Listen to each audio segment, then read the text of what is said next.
O God, be gracious and bless us. Let your face shed its light upon us. So will your ways be known upon the earth, and all the nations learn your saving help.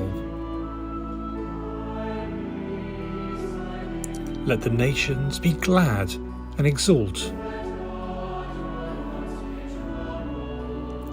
for you rule the world with justice.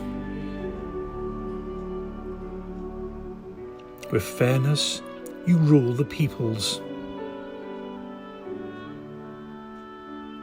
and you guide the nations on earth. Let the peoples praise you, O God. Let all the peoples praise you.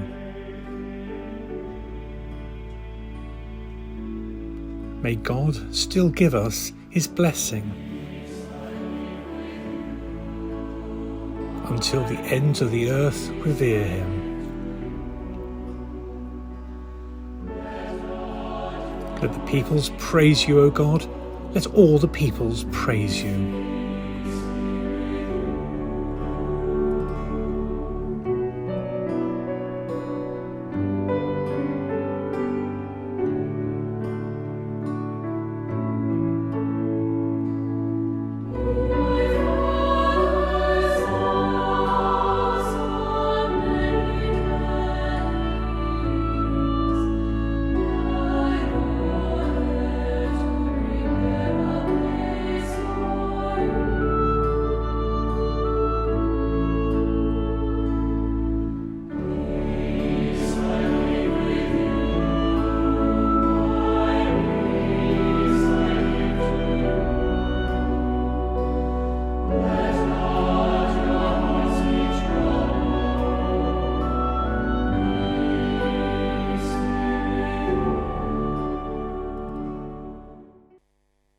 Hello, Monsignor Daniel McHugh.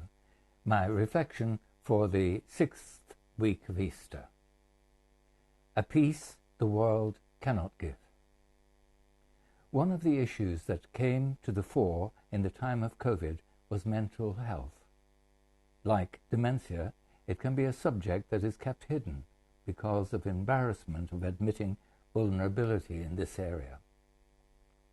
However, in the time of lockdown, it has been spoken of as more people have been depressed and anxious. Already it had almost become fashionable to speak of mental health at all ages because celebrities had spoken of being anxious or suffering from eating disorders at one time or another during life. It is good to see more openness about a health issue like this, especially if it can lead to better ways of dealing with it in the community and medically. One of the remedies that is spoken of is mindfulness. I have not explored it personally, but I have read about it, and that has led me to my thinking it should be approached with care. Basically, as practiced in the Western world, it seems to be a secular technique that is relativist and lacking a moral foundation. An article in the Guardian newspaper describes it as self-serving and ego-enhancing technique aiming to reduce stress. It comforts and numbs. On the other hand, it says anything that boosts your motivation to do things could prove effective in trying to manage mental health, depression, or anxiety episodes. Another article, and this is from a secular newspaper, says finding ways to encourage people to get to the feeling of I can be a different person is really important. When I read these comments, I thought this all points towards the Christian pattern of life, particularly reaching out to others in love. I wonder, does the Christian faith contribute towards mental well-being? While the value of Christian belief has often been seen negatively in the past by the scientific community, it is interesting to see how contemporary research is much more positive. A well-regarded report by Harold Koenig, entitled Religion, Spirituality and Health, says religion provides resources for coping with stress that may increase the frequency of positive emotions and reduce the likelihood that stress will result in emotional disorders such as depression, anxiety disorder, suicide, and substance abuse. Religious coping resources include powerful cognitions, strongly held beliefs, that give meaning to difficult life circumstances and provide a sense of purpose.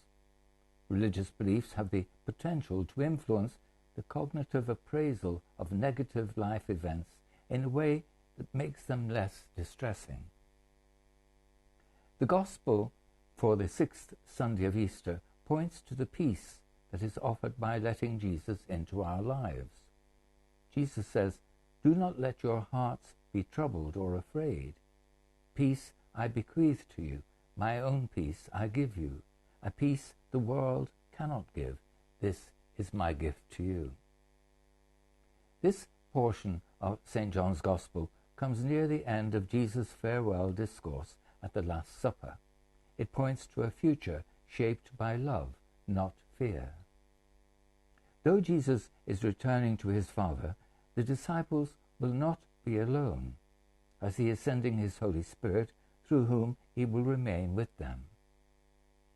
Patrick van der Vost, in an article commenting on an allegorical painting by Corrado Gianquinto depicting justice and peace, reflecting on this part of chapter 14 of St. John, says, "Peace for Jesus and his gift to us is something much deeper. It is not something temporal and external.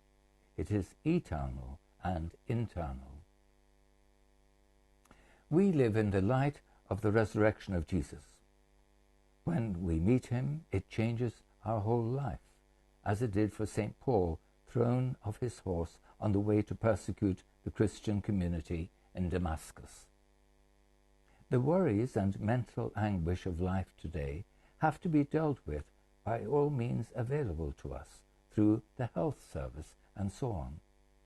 But beyond that, our Catholic faith envelops all in a life of trust and hope in a higher order with us now, and reaching fulfillment in what is described in the vision of St. John in the book of Apocalypse as the holy city coming down from God out of heaven.